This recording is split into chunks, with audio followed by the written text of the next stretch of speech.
Just about a week or so ago, my family took our, our final intentional family vacation. It's not that we don't want to take other vacations. It's not that we won't take other vacations as a family. It's just that our schedules are getting busy. Our children are growing, and we knew that this was kind of that last moment, one of those last times where we all had somewhat free schedules, made room in our schedules for a family vacation to be possible. And so we took a couple of days and we drove out to visit with Gettysburg. And there was something that happened on this trip that made my stomach just kind of turn. I'm not sure if you've ever had that, where you go through something and you have something happen and you're thinking, well, what's going to happen next? How am I going to get out of this mess? And it was kind of one of those messes that I wasn't sure how I was going to get out of. I'm not sure if you have on your dashboard of your car, I'm sure you do, but you have little lights that come on every now and then. You might have green lights, like the cruise control. I know that's one of the lights that comes on our dashboard. When you hit the cruise control and it's on, a little green light comes on to say, hey, the cruise control is working. Or we have something called an some transmission. I don't know exactly what it does, but it's supposed to help the car run smoother and run more efficiently, and has to do with emissions and all of the good stuff. And when it's working, that eco light comes on. But then there's times when those green lights don't come on, and there's orange or yellow lights that come on, like your TPMS light. I'm sure many of you have that little light that is always on the car, and you're kind of like, I wish that they wouldn't put that on there. The tire pressure monitoring system, I think that's what it's called. Or you get the flat tire. If you have an indicator on your dashboard where your car checks the pressure in each of the tires, sometimes that will come on, and it's an orange light. If our eco system isn't working on our car, a little orange engine light comes on. And those kind of catch you by surprise, but you kind of get to the point where you start ignoring them, or you can drive with the car. They may be a little bit of a nuisance, but you still can drive the car without them stopping you, without them becoming too much of a nuisance. But then there are these little lights that come on that are red. They kind of really catch your attention. And that's what happened on our vacation. We got about halfway there. And sure enough, this little red light comes on. And it looks like a battery. And I'm thinking, oh my goodness, what do I do now? So it's just kind of flashing at first. And so I pull off on the side of the road, and I knew it was one of two things, either the battery or the alternator. And most likely it was one of those two things. And so I pull off of the freeway onto the side road, onto the exit ramp, and I'm trying to think, all right, what do I do? So I stop alongside the road, put in my Google system, my GPS, and I type in auto parts, and I end up finding an auto parts store that's a couple of miles away. And so we're kind of trekking through these roads that I'm not familiar with at all. It had just finished snowing, 4 or 5 inches, and so there's snow in the roads, and I kind of feel things shutting down, so I knew the battery was dying down, and I look at the end of this dead-end road.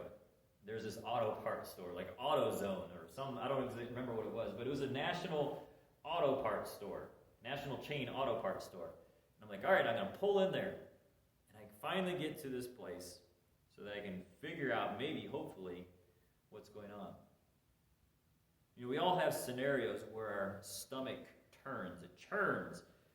Current scenarios that we didn't expect, or they didn't work out like we thought they would. Or turmoil within relationships, whether it be with a spouse or whether it be with a friend.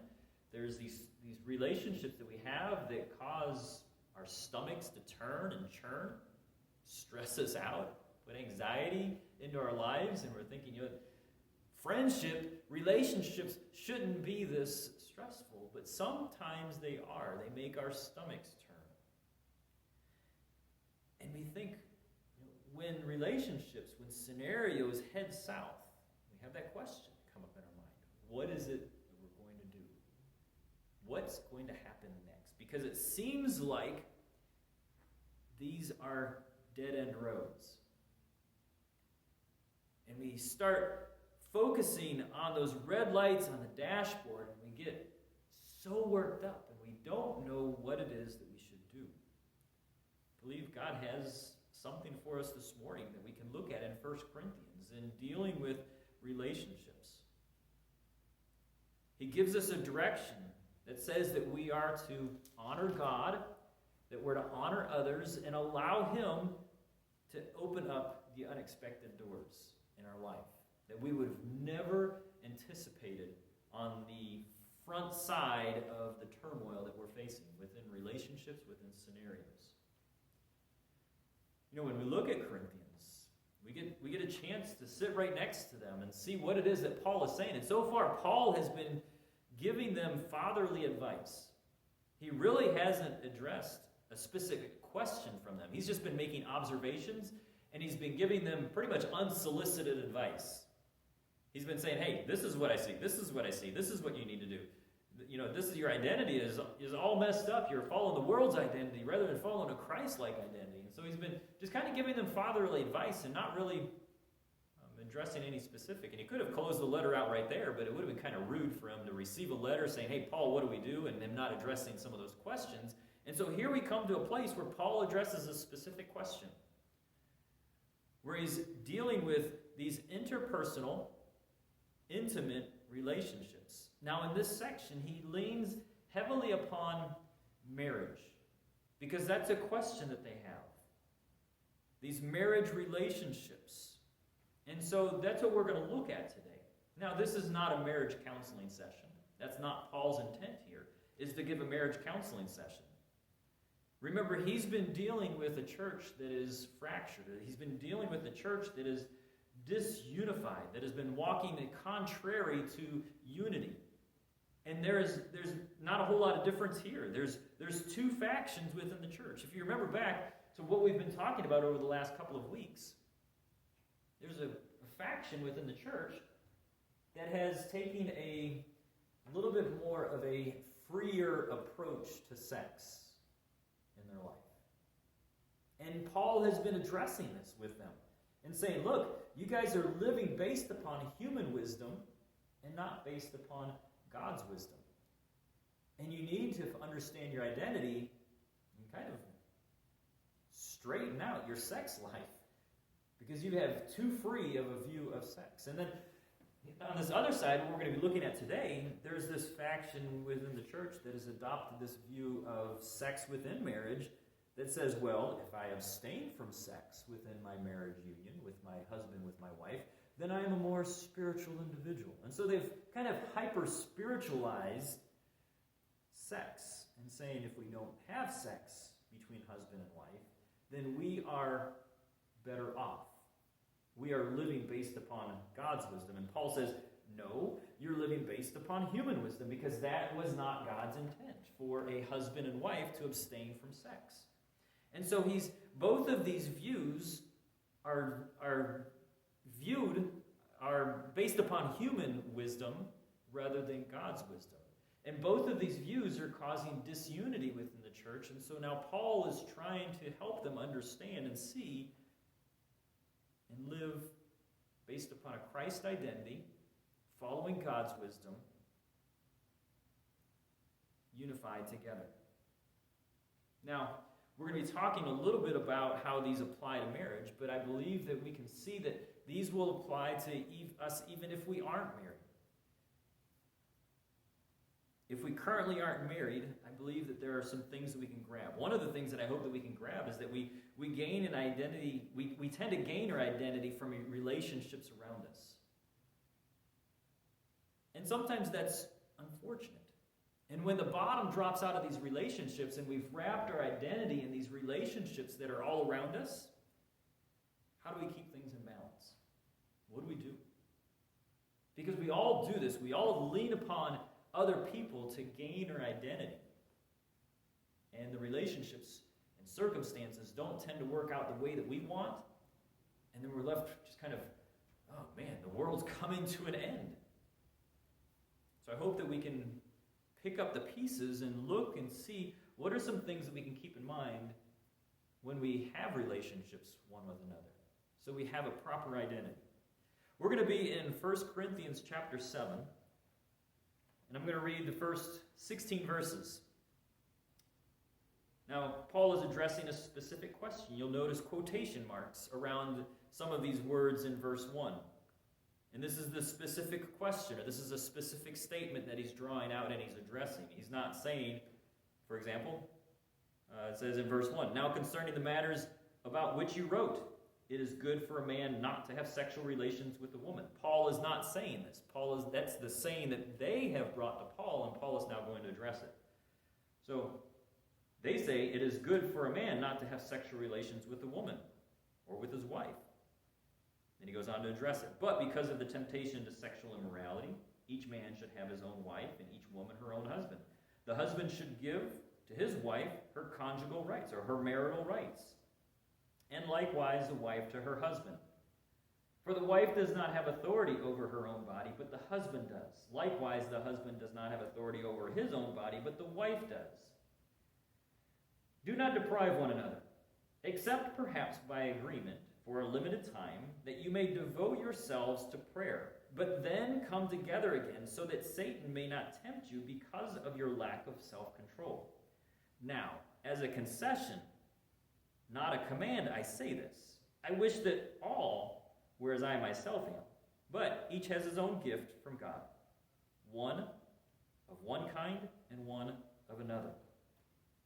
To the unmarried, or to the widower, and to the widows, I say that it is good for them to remain single, as I am.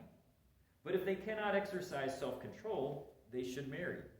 For it is better to marry than to burn with passion. To the married, I give this charge, not I, but the Lord. The wife should not separate from her husband, but if she does, she should remain unmarried or else be reconciled to her husband. And the husband should not divorce his wife. To the rest I say, I, not the Lord, that if any brother has a wife who is an unbeliever and she consents to live with him, he should not divorce her. If any woman has a husband who is an unbeliever and he consents to live with her, she should not divorce him.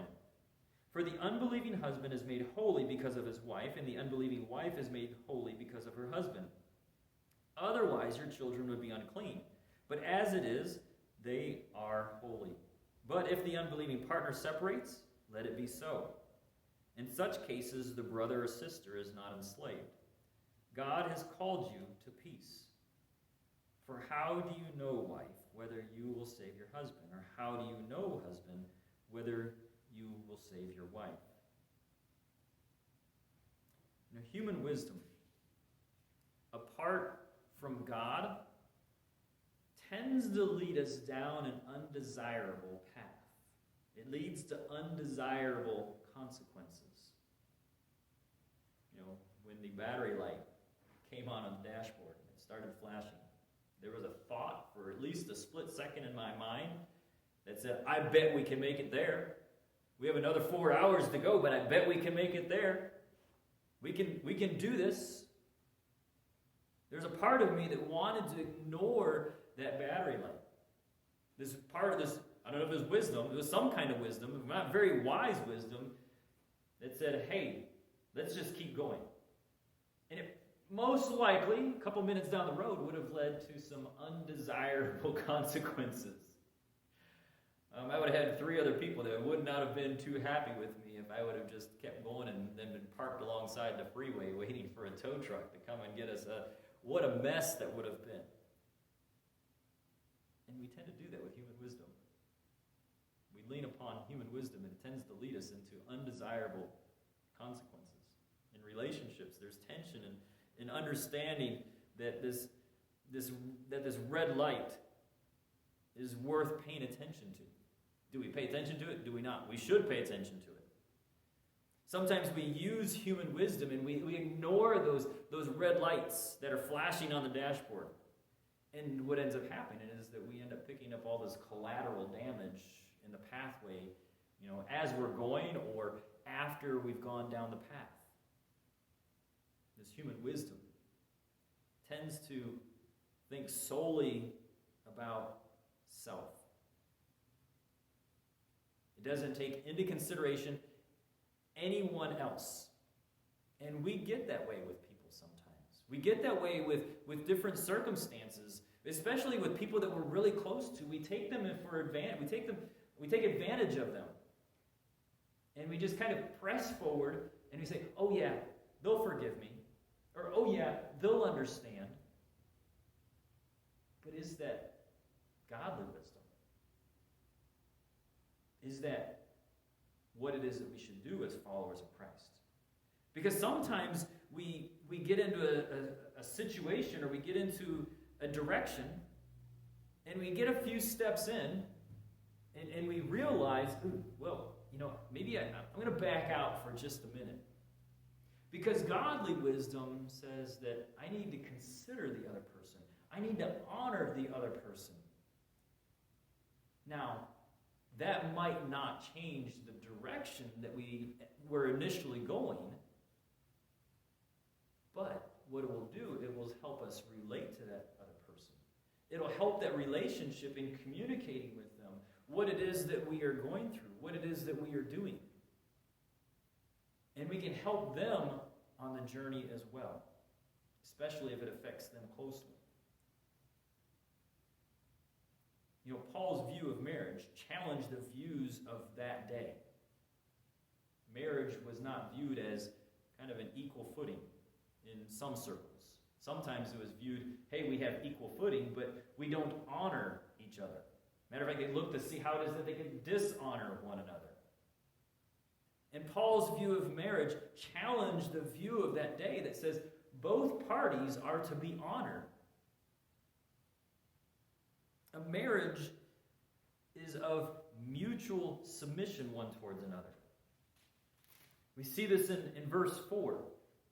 For the wife does not have authority over her own body, but the husband does. And likewise, the husband does not have authority over his own body, but the wife does. The first part of that in some circles would have been like, yeah, woman. But when Paul does the second one and says, oh, the husband doesn't have authority over his own body, but the wife does, that was mind-blowing for some people. And for some people today, it's mind-blowing. Paul's view of marriage says that we should have mutual submission one towards another. That each party has authority over each other. He says in verse 5, do not deprive one another. In this marriage relationship, you guys are saying, this human wisdom says that, oh, you're super spiritual because you don't have sex within a marriage. Paul's saying that's pretty stupid. That's not godly wisdom. That is human wisdom, because that leads to consequences that are going to wreck your marriage. It's going to wreck your relationship. It's not going to lead you into desirable consequences, but it's going to lead your marriage into undesirable consequences. That could have been previously why Paul had to address this problem with prostitution. Possibly. So this withdrawal from sexual relations within a marriage is an unhealthy thing. When we express human wisdom, whether it be within a marriage relationship or whether it be just in a friendship relationship, when we express human wisdom and we don't honor the other person, it's going to lead to undesirable consequences. Now, Paul says there is a time, possibly, within a marriage where if the couple mutually submits to one another, mutually agrees to this, that yes, refrain from sex for a period of time for the purpose of prayer, but be intentional about coming back together. Godly wisdom understands that man and woman are created equal, and they should be honored equally. They're both created in God's image. It goes all the way back. You go back to Genesis chapter 1, the very beginning of the Bible, where God talks about where the Bible talks about how God created man, being mankind, in that mankind, man and woman, are created in God's image. And they are to be honored. We're to treat each other with respect in marriage or in a friendship relationship. We're not to abuse, we're not to maliciously withhold ourselves from each other, thinking, I'll pay them back later for what they did to me. So human wisdom, apart from godly wisdom, leads to undesirable consequences. But we also need to understand who we are and live in a way that does honor God. You know, when we pulled into this parking lot of this AutoZone, I think it was. I forget what auto parts store it was, but when we pulled into this auto parts store parking lot, and I opened up the hood and I looked at the battery and I was like, okay, well, there's the battery. I went inside and said, do you guys test batteries? Yes, we do. So I go back outside. I thought I had a wrench. Had to go buy a wrench so I could get the thing off, get the bolts off. Take the battery out and take it in. They said, yeah, it's kind of good. It's probably still good, but and I was like, well, I'll just buy another battery, put it in, see if that takes care of it. And it didn't. It did for a little bit, a couple seconds. The battery light didn't come on. I was hoping that it wouldn't come on, but then it starts flickering on, and it's on again. So I'm like, all right, it's got to be the alternator. Now, at that moment, I could have, at 3 o'clock in the afternoon, right after 4 or 5, 6 inches of snow, when it's freezing out, when my family's sitting in the van, heading on vacation, I could have said, hey, we can look up a YouTube video and figure out how it is that we can replace this alternator. I know exactly where it is on the van. I can see it right there. And, if we just looked up a YouTube video, I don't have the part, I don't have the tools, I don't have all of the know-how, but I can get the know-how. I can go inside and buy all the tools, and we could just replace this thing. Now, I could have done that. I don't think, again, my family would have been too happy with me. I think it would have led down a road where it would have not brought honor to our relationships one with another, but it would have brought frustration one with another. Each of us has limits, and we have to be okay with that. We're all made uniquely. There are parts of our personality that jives with others, and there are parts of our personality that tends to rub them the wrong way, that tends to rub other people the wrong way. Now, the personalities that we've been created with, it doesn't give us license to just say, well, you're just going to have to deal with me because this is how God made me. Because we can tend to get that way. I've lived this way for 20 years. I've lived this way for 50 years or 70 years. So you're just going to have to live with me. That's not what Paul is saying here. That's not what God is saying. That doesn't honor each other. It doesn't consider the other person. Because all of us have different ways that we communicate, that we process information, that we look at ideas, that we throw out ideas, we come up with ideas. And there's all different ways that we process these ideas and communicate these ideas and information to other people. Some people are really good about coming up with ideas. Other people think through the ideas and say, well, these are the things that are going to be wrong with those ideas. And we need to learn to honor each other. All of us have a different way of expressing emotions. Some of us, we are out there. We wear our emotions on the sleeve.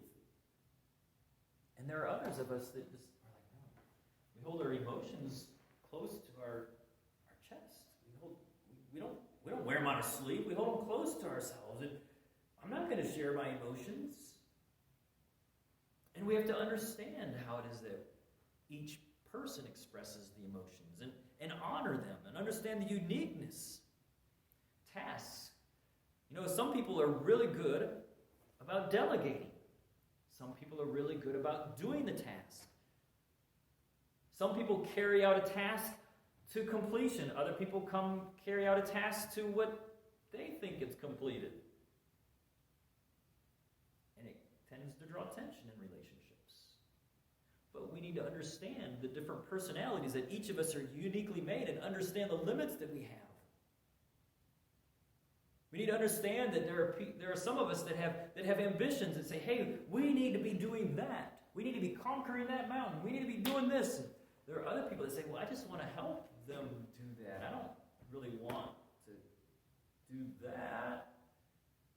I don't want to do it that way. God has made each of us in a unique way. And we need to acknowledge how it is that God has made us. And we need to honor each other, but we need to understand and acknowledge the limits that God has on us. And acknowledge them so that they don't cause disasters in our relationships. In our marriage, Paul says this, that you need to understand your limits. He says to the widowers and to the widows, it is good that you remain the way you are, for the purpose of honoring God with your whole life. That's the best. In his mind, he's saying that that's the best way to live. That's the way he lives. And he's saying, I am honoring God, and I wish everybody were like this. But he says you need to understand your limits. You need to understand who it is that you are. It's good for you to remain single so you can fully pursue God with all of your life, yet you need to know your limits, because if you start interacting with a person of the opposite sex and you start developing this compatibility and you start hanging out with them a lot and you're attracted to them, but yet you have a hard time controlling yourself around them. If you find that the passion that you have towards them and the passion that they have towards you becomes too great, what does Paul say that you should do? Well, if this is a man and woman, he says to marry. Paul is saying, don't live outside of who you are if it's going to lead you away from God. Understand the limits. It's better that you understand who you are and honor God with your life than to be drawn away by your passions.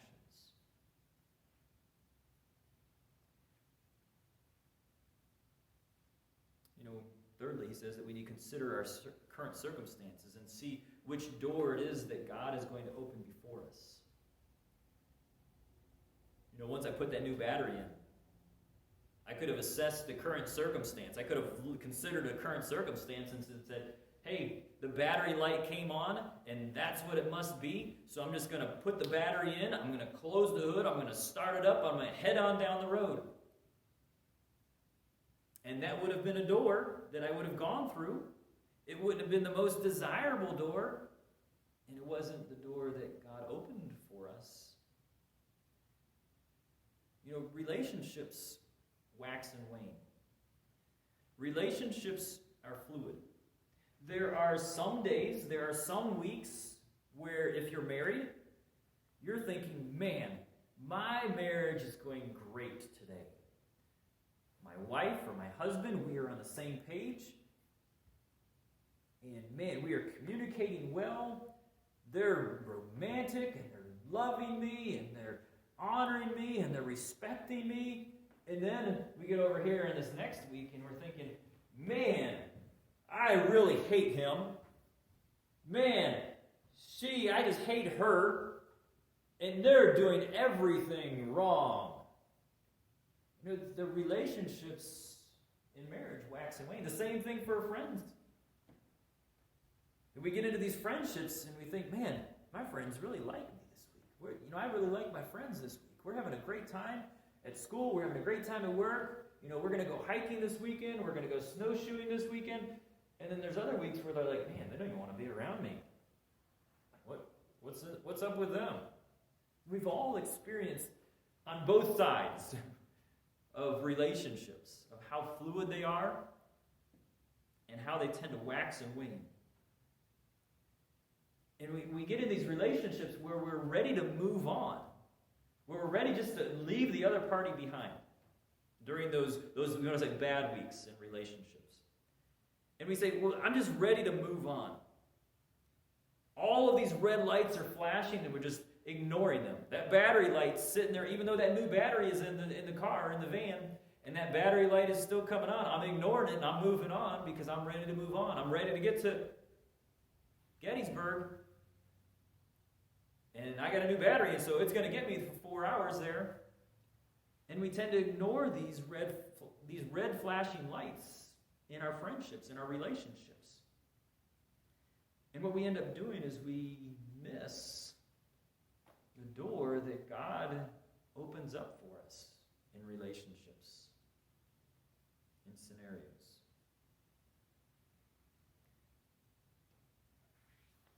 The thing that we need to do in our relationships is when we see these red flashing lights is to take a step back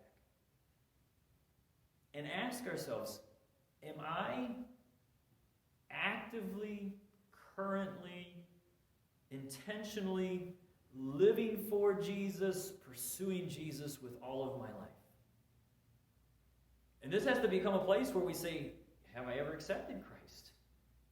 Because you can't pursue Jesus if you haven't accepted Jesus.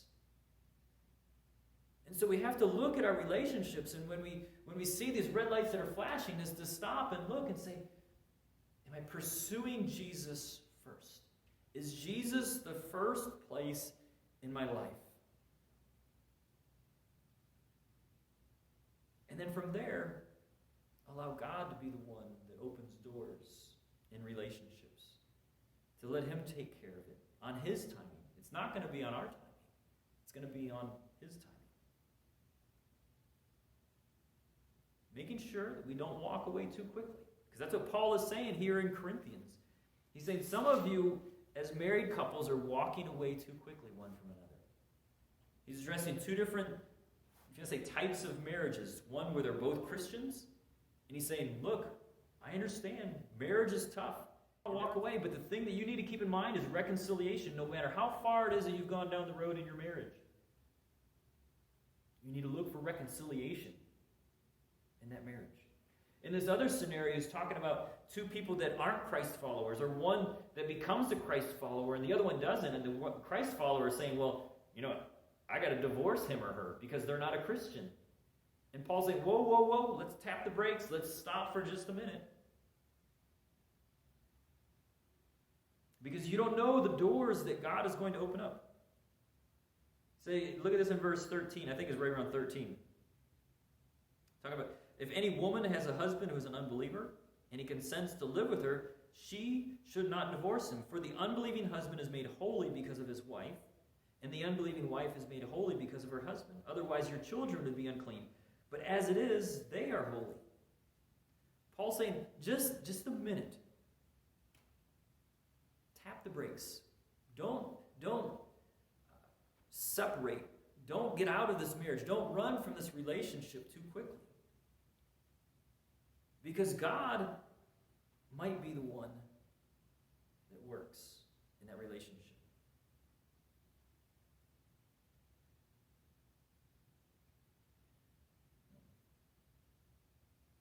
This whole trip to Gettysburg, sitting in the auto parts parking lot, sitting there with a dead alternator, basically, that's going to drain the battery, knowing that if I would have pulled out of that parking lot, we would have gotten maybe 5-10 minutes down the road and we'd be sitting alongside a freeway somewhere in New York, New Jersey, somewhere. But I went back inside and I asked the guy that was sitting behind the counter, and I said, hey, do you happen to know of a mechanic? He's like, well, let me make a few phone calls. He made 2 phone calls, two mechanics right down the street. We could have walked to the mechanic, and they both said, no, we can't take them. I mean, keep in mind, this is at 3 o'clock in the afternoon after a snowstorm. People are kind of winding down for the day, and they're like, no, I'm not going to take them. So I was like, man, this is a pretty tough position. I'm at the dead-end road at an auto parts store. I mean, literally, at a dead-end road. The auto parts store was at a dead end. But I'm not just at a dead end there, but I'm also at a dead end, I'm sitting 4 hours away from home, 4 hours from my destination with family in the car, with an alternator that I know is bad. I could try to make it, but it's not going to make it very far. He's like, well, I've got one more call I can make. So he makes this phone call, talks for a couple of minutes to the guy on the other end. He gets off the phone and he says, all right, I have a mobile mechanic. He can come out to you. He works at a country club, and he fixes their vehicles there at the country club. And he just does this mobile mechanic on the side. He can be here in an hour. Let me know. I'll call him back if you want him to come out. It's like, yep, call him back. That's the option that I have.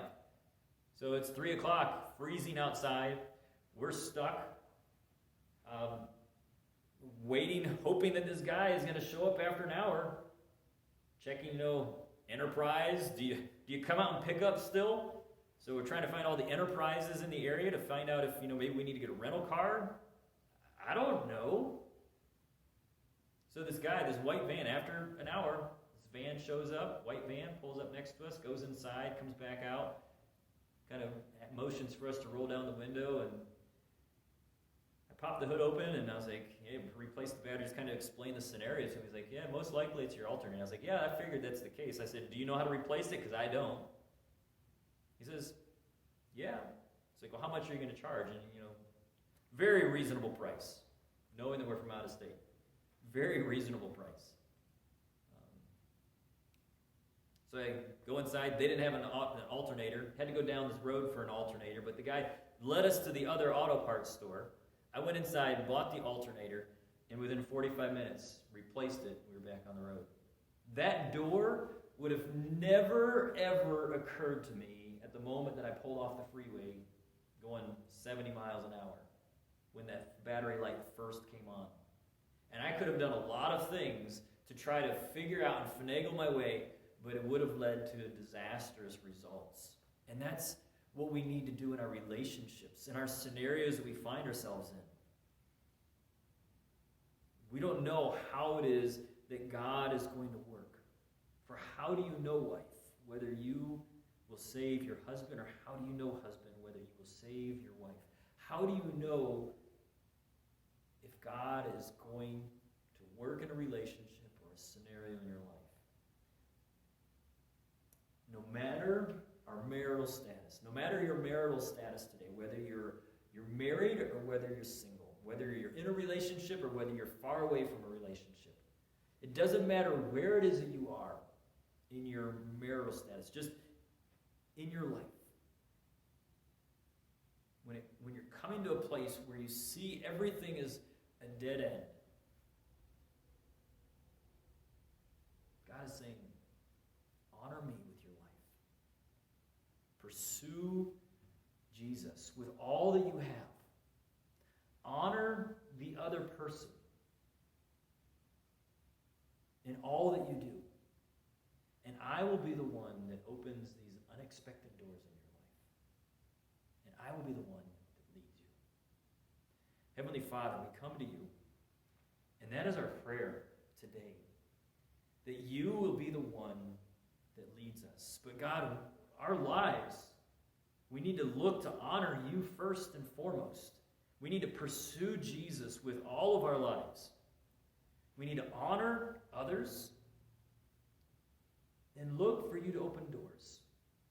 This isn't a, hey God, you need to open the door my way. But this is a humility of coming before God and saying, I don't know how any of this is going to work out. But I lay my life in your hands. And may you be the one that works things out for your glory. And may we turn around and give you the praise for it. We pray this in Jesus' name. Amen.